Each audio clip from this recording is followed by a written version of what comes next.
Como ya sabrás, estarás al corriente, en Colombia han intentado asesinar a un precandidato, uno de los precandidatos para las presidenciales, que podría disputarle precisamente la presidencia a Gustavo Petro. Y muchos han responsabilizado al mismo Gustavo Petro de haber creado un clima preguerra civil, señalando a distintas personas, a distintos adversarios, pero también debemos considerar el extraño, inquietante discurso que dio después de enterarse del intento de asesinato el mismo Gustavo Petro, porque muestra 8 cuestiones, 8 preguntas sin responder que echan una importante sospecha acerca de qué es lo que sabe Gustavo Petro y si a lo mejor hay algo que él sabe y que no ha llegado a decir, a comunicar, pero tal vez ha dejado pistas en ese discurso tan extraño, tan estrambótico que ha dado, y lo vamos a analizar. De hecho, aquí vamos a analizar parte de ese discurso. Te voy a mostrar todas las fisuras de ese discurso que hacen que, en efecto, se podría incluso hasta sospechar. No digo que Gustavo Petro fuese el mandatario, el autor intelectual de ese intento de asesinato, pero que tal vez algo sabe y que se esté reservando. No quiero ir más allá, pero ya sabes, en Colombia todo es posible. Venga, vamos con el vídeo.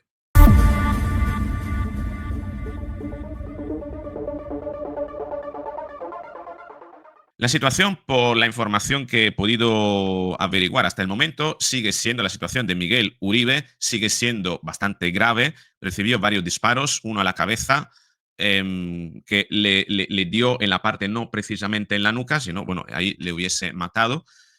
Pero sí, en la parte trasera lateral, en la parte, no sé si occipital, no, lateral, por aquí, por lo que he podido ver, y también en la pierna, por lo que he podido también descubrir. No sé si realmente desconozco la parte, digamos, operativa, ¿no? Y no he querido informarme mucho, ¿no? Sé que hay vídeos, tampoco yo los voy a poner aquí, por una cuestión, por varias cuestiones. Una de ellas es que al poner ese vídeo, seguramente YouTube podría, un intento de asesinato, pues desde luego YouTube cortaría el vídeo, no sería posible hacerte llegar el mensaje que quiero hacerte llegar con este vídeo.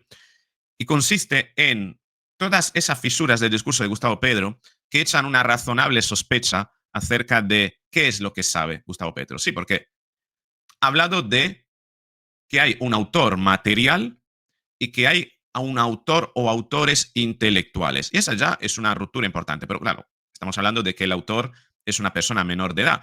Pero el hecho de que sea menor de edad también hace concluir bastantes cosas, sobre todo a raíz de algunas argumentaciones que ha dado Gustavo Petro, casi protegiendo al autor material, como si hubiera ya tenido preparado ese discurso desde antes, ¿no? Y esto a mí me hiela la sangre, ¿no? Así que vamos a ver un poquito qué es lo que tenemos, qué es lo que ha pasado. Eh, Tengo aquí este elemento posteado por Emanuel Rincón. Gustavo Petro diciendo no pasarán unas horas antes de que intentasen asesinar a uno de sus principales opositores, Miguel Uribe, ¿vale? Ese post es realmente, ya es inquietante de por sí, ¿no? Pero tenemos más posts que he estado publicando Gustavo Petro en los últimos tiempos. Este es uno. Dios mío, el nieto de un presidente que ordenó la tortura de 10.000 colombianos hablando de ruptura institucional. Noticia, el precandidato a la presidencia, Miguel Uribe, anunció que presentará una demanda contra el nombramiento de Luis Eduardo Montealegre como nuevo ministro de Justicia del gobierno del presidente Gustavo Petro. ¿Qué significa esto? Esto significa que posiblemente el intento de asesinato viene a raíz de determinados posicionamientos que mantuvo Miguel Uribe y que podrían delatar a ciertas personas del entorno de Gustavo Petro. 2 días antes, bueno, no sabemos de cuándo es este post es del 15, perdón, del 5 de junio, ¿vale? Es decir, el precandidato Miguel Uribe anuncia esto y 2 días después recibe unos disparos sospechosos, ¿verdad? Ahí es donde, de hecho, bueno, aquí tenemos la foto, se ve muy bien donde están tratando de tapar la herida y cómo ha quedado el coche. Ahí es donde Vicky Dávila esta tarde, bueno, ayer ya responsabilizó, bueno, esta tarde de España, responsabilizó a Gustavo Petro, bueno, dio un discurso de... Para uno no hay nada, No lo voy a absolutamente nada. poner porque vamos a analizar el discurso de Gustavo Petro, que es más interesante. Dice, aquí el atentado a Miguel Uribe. Hay unos autores materiales, unos autores intelectuales y una verdad que el país tiene que conocer. Pero hay un responsable político que se llama Gustavo Petro. Le exigimos que garantice la seguridad de Miguel y de su familia, que garantice la seguridad de todos los demás aspirantes presidenciales y de nuestras familias. Regresamos a las peores épocas de muerte en Colombia. Tenemos que salir juntos de esta horrible noche. Los colombianos somos valientes y resilientes y lo vamos a lograr. Hay que considerar que Vicky Dávila también recibió amenazas hace unos meses, lo tratamos en este canal y vimos como ella además decía, a partir de este momento, si me sucede algo, el responsable será Gustavo Petro. Es decir, que también está este clima en Colombia de acusar mutuamente de algo que parece que está en el aire y es la inminente desaparición de algún candidato a la presidencia, ¿no? Realmente desconcertante, ¿no?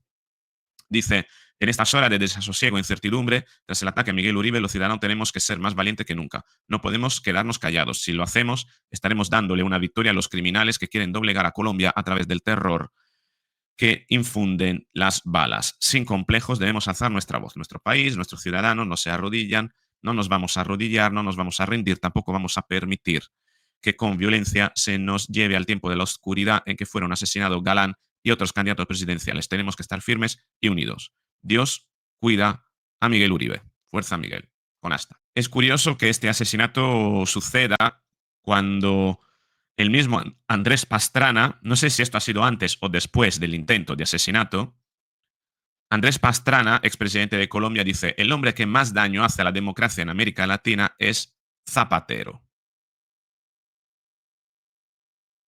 ¿Hay algo que ver aquí con Zapatero? Curioso también. En fin, ahí lo dejo, ¿no? Pero vamos a ver el discurso de Gustavo Petro, que presenta una serie de fisuras importantes. Este es un día de dolor de la nación, de su alma. Este es el primer elemento que a mí me llama mucho la atención. Gustavo Petro no se presenta solo, sino que se presenta arropado por, entiendo yo, la plana mayor del Estado, ¿no? Bueno, no sé, del Estado no sé, personas aquí, no sé quiénes son, pero me resulta curioso, ¿no? Que para dar un comunicado tenga que reunir a tanta gente, Gustavo Petro, tanta persona que yo entiendo que lo que quiere mostrar es que quiere mm, que se investigue y que se conozca la verdad, ¿no? Y que por eso quiere transmitir que todos los cuerpos y fuerzas de seguridad del Estado están implicados, ¿no? En conocer esto. Pero esto ya es para mí una excusatio non petita, ¿no? Como decir, vamos a ver, de un sábado a domingo por la noche reúne, entiendo yo que, bueno, esta gente está trabajando, ¿no? Tiene que estar al servicio del país, ¿no? Pero qué raro, ¿no? Que reúnes a todo el mundo está preparado, todo el mundo acude y consigues esta foto, una foto de unidad, ¿no? No sé, yo creo que normalmente ante este tipo de situaciones que te pillan de un sábado a un domingo, mm, actúas más de improvisación, no te da tiempo reunir la plana mayor. Pero aquí sí que todo está perfectamente ordenado y todo el mundo ha respondido al momento, ¿no? Casi como si supieran que tendrían que estar preparados, ¿no? Para ello. Esa ya es la primera gran duda, la primera gran fisura, que es la fotografía. De mirar a los ojos al asesino, que es un menor de edad y está vivo y capturado por un agente de la UNP, Unidad Nacional de Protección. Ricardo Céspedes se llama. Esta es otra cuestión que a mí me ha llamado mucho la atención. Habla del asesino, ni siquiera presunto. Y habla, entiendo yo que el asesinato no se ha consumado porque Miguel Uribe sigue vivo, pero aquí Gustavo Petro habla en todo momento del asesino, ¿no? Como si se hubiera consumado el, eh, el delito. Bueno, el delito se ha consumado, pero como si se hubiera terminado con la vida de Miguel Uribe. Y me hace pensar como si ese discurso lo tuviera más o menos impostado mentalmente ya pensando en que tendría que haber dado un discurso estando Miguel Uribe muerto y por tanto hablando en todo momento del asesino en cuanto a perpetrador del hecho consumado que ha provocado la muerte de Miguel Uribe. No sé si me explico. Y ese también es otro tema que me ha chocado muchísimo. La vida de la víctima en buenas manos está, ahí confiamos. Y la vida del asesino, que es un menor de edad, un niño. Las leyes y las normas nos obligan a proteger al niño por ser niño. Y esa es otra parte bastante controvertida, ¿no? Donde Gustavo Petro está diciendo que hay que proteger al niño. ¿Por qué hay que proteger al niño? Esto nos lleva a otra cuestión que tenemos que valorar. ¿Por qué se utilizan menores para esto? Porque los menores luego acaban siendo protegidos por el Estado y por tanto es mucho más fácil a través de esa protección, de alguna manera, aliviar la carga penal. No sé si me explico. Aquí se ha utilizado a un menor de edad, posiblemente bajo la promesa que se le protegería, que es lo que precisamente va a hacer Gustavo Petro. Por tanto, el intento, que es decir, al presunto asesino se le va a proteger como a la víctima. Curioso, como si estuvieran previamente definido que esto tendría que ser así. Claro que lo es previamente definido porque en cuanto menor de edad, pero esto hace pensar y nos hace deducir que precisamente se quiso optar por un menor de edad y qué curioso, precisamente para que después acabase siendo protegido, y qué curioso que Gustavo Petro en su discurso hasta incluso hace alusión a este aspecto, ¿no? Es decir, ya da una información previa de que ese menor será protegido. ¿Será protegido de quién? Posiblemente de aquellos que podrían precisamente asesinar al mismo niño por si el niño canta y dice cosas. Pero también la protección podría ser una forma de mantener al niño aislado para que no cuente cosas que no interesa que se sepan. Y en este caso, el gobierno de Gustavo Petro es quien va a mantener aislado el niño. Y esa es otra duda y otra sospecha inquietante en este discurso de Gustavo Petro. Hay un método científico de investigación y en estos momentos no tenemos más que agarrarnos de la ciencia y de los protocolos científicos. Y para eso necesitamos los mejores profesionales, las mejores profesionales de todas las entidades del Estado. Y aquí habla del procedimiento científico, como buscando una autoridad sobre lo que en un futuro se vaya a dar a conocer. Es decir, estamos en mano de la ciencia y como es ciencia, en cuanto a ciencia, Gustavo Petro está anticipando que todo aquello que vaya a venir, que se vaya a saber, será el resultado de un procedimiento científico y por tanto no habría que cuestionarlo. No sé si me explico. Aquí también tenemos un elemento inquietante, que está lanzando un puente al futuro para preparar a la sociedad a que todo aquello que vaya a saberse después, como proviene de un procedimiento científico, tiene autoridad en cuanto tal y no debe ser cuestionado. También esto a mí me llama poderosamente la atención. La primera responsabilidad del presidente de Colombia es cuidar la vida de su propia oposición. Es el deber del demócrata hacerlo, respetarlo y hacer que vivan. Y no escatimar ningún esfuerzo en ellos. Y la verdad es aquí esencial. Y aquí también hay otra sospecha muy grande, porque en su discurso se pone en el centro, como que él va a ser el garante de ese procedimiento científico, de conocerse y sobre todo garante de la seguridad de los candidatos. Hombre, pero vamos a ver, si Petro es garante de la seguridad de los candidatos, aquí ha habido un fallo. Entonces Petro es responsable. Pero no, él se erige como el protector, pero a la vez acusa al sistema, es decir, al el dispositivo de seguridad como responsable de no haber hecho todo lo que tendría que hacer para proteger a la vida de Miguel Uribe. Es decir, como que sí, él como presidente es responsable, pero aquí quien ha fallado es el, digamos, dispositivo de seguridad inmediato, ¿eh? que tendría que haber cuidado mejor de la seguridad de Miguel Uribe. Fíjate. He ordenado que se investigue a la misma escolta, que encontremos, de acuerdo a los protocolos de seguridad, las fallas que hubo, porque siempre que un asesino puede actuar sobre una persona protegida previamente, hay una falla de seguridad y son servidores públicos, son pagados por el pueblo de Colombia, tienen una manera de hacer las cosas. Es decir, yo soy garante de la seguridad, pero aquí quien ha fallado es el equipo de seguridad, buscando ya culpables. ¿Por qué lo hace? Porque quiere quitarse él del foco. Señala a otros para él apartarse. Pone tu atención en ese equipo inmediato de seguridad para que a él no se reclame la responsabilidad. Y la verdad que esto también me ha llamado la atención y me deja muchísimas sospechas inquietantes. Pero nosotros queremos, antes que nada, garantizar la más absoluta transparencia del Estado en su competencia para investigar y lograr llegar a los autores intelectuales del intento de homicidio hasta ahora. Y ese también es muy inquietante. Habla de autores intelectuales, dando por hecho que ese menor de edad que ha perpetrado el intento de asesinato no es el autor real, que detrás hay gente que ha maquinado para que esto sucediera, ¿no? ¿Por qué lo da por hecho? Porque sabe en Colombia que se utilizan menores para este tipo de asesinatos. Es evidente, ¿no? No hace falta especular mucho más. Pero también llama mucho la atención, ¿no? Con la seguridad, con lo que lo dice, el hecho de que hay que ir a por los autores intelectuales. Por tanto, como si supiera algo, ¿no?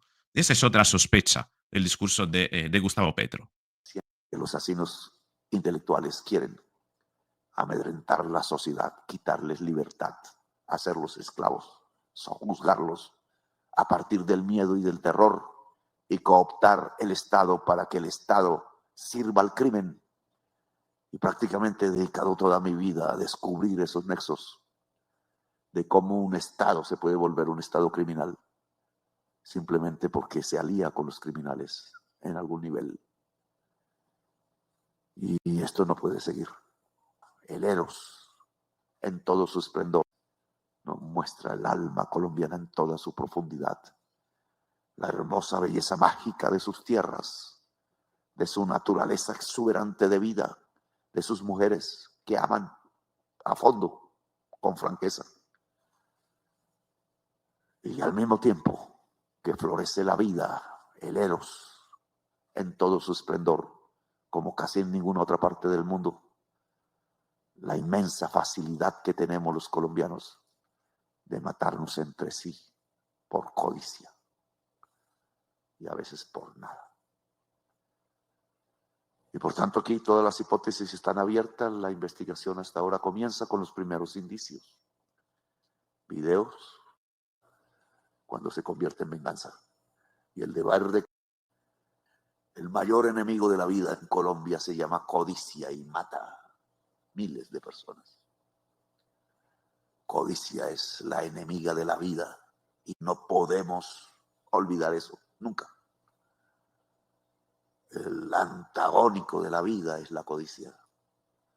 Cuando el corazón se deja dominar de la codicia, el ser humano se vuelve un asesino, feroz, hasta un genocida, un animal de la muerte, un heraldo de la muerte.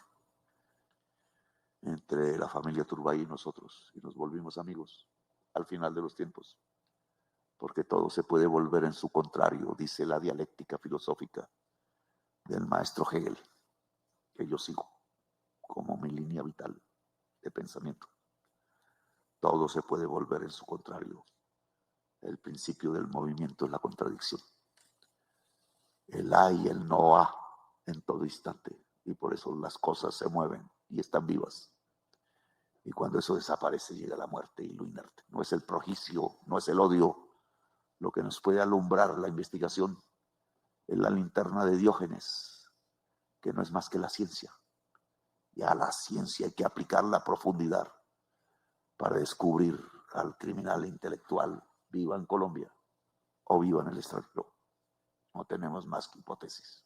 Y luego lo que tenemos aquí es un discurso soporífero, un delirio donde habla de Hegel, tengo cosas apuntadas aquí, de la dialéctica de Hegel, de Freud, de Diógenes, nuevamente la ciencia, lo has escuchado, que estamos en mano de la ciencia, de que los ríos tienen cauce y la vida fluye, que la vida misma es un río, ¿no? A ver, en su retórica ese delirio suele estar, ¿no? Pero obviamente no está leyendo, ¿no? Pero yo me planteo hasta qué punto ha ido improvisando y se le fue la pinza, o realmente tenía preparado ese discurso. Sabía que esto iba a ocurrir, porque no es necesario dar un discurso de media hora en la que te puedes ceñir a los elementos importantes, das un discurso de 8 o 10 minutos y cierras, ¿no? Pero aquí Gustavo Petro como que se recreó y no sabría interpretar esto si es fruto de la voluntad de querer eliminar toda sospecha de sí mismo, jugar de manera preventiva al despiste, ¿no? O es que simplemente fue conmocionado por la noticia y asumió ese tono tan, no sé, a mí me parece tan impostado, ¿no? Como de dolor, ¿no? De pésame, ¿no? Como si, repito, como si Miguel Uribe ya estuviera muerto, como si ese discurso hubiese sido preparado considerando previamente la condición de que, la situación de que se hubiese dado con Miguel Uribe muerto. No sé, tengo esta duda. Y luego hay otra cuestión que a mí me llamó mucho la atención, el hecho de que, lo leo aquí desde el móvil, ¿no? Que me lo había apuntado. Gustavo Petro revela que a Miguel Uribe se intentó asesinar porque estaba dando un discurso improvisado, que era un discurso no programado, ¿no? Y que el asesino entonces lo seguía. ¿Por qué? Porque precisamente se tratan de dar discursos no programados para evitar dar a conocer dónde uno está y que si hay enemigos, esos enemigos atenten contra su vida, ¿no? Así es de barata la vida, ¿no? En Colombia. Pero es interesante esa conclusión que él extrae, ¿no? De que el asesino posiblemente le estaba siguiendo, estaba buscando el momento para asesinarle. Pero qué curioso que entonces le asesina delante de tanta gente. ¿Por qué? ¿No? Podría encontrar un momento quizá más discreto, ¿no? Y esa es otra cuestión que llama la atención y que deja muchísima sospecha, ¿no? Como si se quería dar a ver, ¿no? Querían realmente, como cuando pasó con Donald Trump, ¿no? Querían dar a conocer, querían provocar incluso la publicidad de que esto había ocurrido, ¿no? Querían que sucediera delante de las cámaras, delante de los teléfonos, puesto que el discurso estaba improvisado, pero alguien lo estaba grabando. De hecho, hay muchísimas grabaciones, ¿no? Y finalmente, hay otro elemento que a mí me ha llamado la atención, que es este final Totalmente. de Gustavo Petro. Y a Miguel Uribe Turbay, que dicen que está consciente, quizás escuche estas palabras, no sé, de mi corazón, que también tiene sangre árabe como casi todos nosotros, porque los marineros que llegaban en los barcos de la conquista tenían dos clases de hombres, descendiente de árabes, hermano, por tanto, de sangre. Le digo, asalamu alaikum. Y termina haciendo alusión a los árabes con un enunciado árabe que significa La paz sea contigo. la paz sea contigo. Y esto lo tenía apuntado. Qué curioso. Estas cosas no se improvisan. ¿Tenía preparado Gustavo Petro este discurso? ¿Sabía que esto iba a ocurrir? Esta es la gran pregunta que me hago después de haber analizado este discurso de Gustavo Petro. Y me gustaría proponértela a ti. ¿Tú crees que Gustavo Petro estaba al corriente de que esto pasaría? ¿Crees que tiene algo que ver con el intento de asesinato? ¿Simplemente tiene una responsabilidad política por haber creado un clima así? Ese delirio suyo, ¿no? De querer meter un montón de cosas, sacar un discurso tan soporífero de 30 minutos, es porque quiere enredar a la gente en una gran maniobra de manipulación, de gaslighting, abogando a la ciencia, a los árabes, a la filosofía y un montón de cosas, o es porque realmente siente el dolor, ¿no? y la conmoción por lo que le ha sucedido a Miguel Uribe. ¿Crees que eso está impostado o realmente Gustavo Petro está empatizando? Está empatizando, está aprovechando la situación como para lanzar una bomba de humo, porque el discurso de Gustavo Petro es muy parecido al estilo retórico, en ese sentido, de los discursos de eh, Nicolás Maduro, en el sentido de que meten un montón de cosas, saltan de un tema a otro para enredarte y al final lanzarte una bomba de humo, como que, bueno, quieren mostrarte más o menos que ellos son muy cultos, ¿no? Pero en el fondo lo que están haciendo es entretenerte para distraerte. ¿Tú crees que esta es la intención de Gustavo Petro? ¿O Gustavo Petro realmente está conmocionado y tiene una sana empatía con Miguel Uribe y la familia? Te espero en los comentarios. Si te ha gustado el vídeo, dale al me gusta, compártelo, suscríbete, activa la campanita y nos veremos en el próximo vídeo.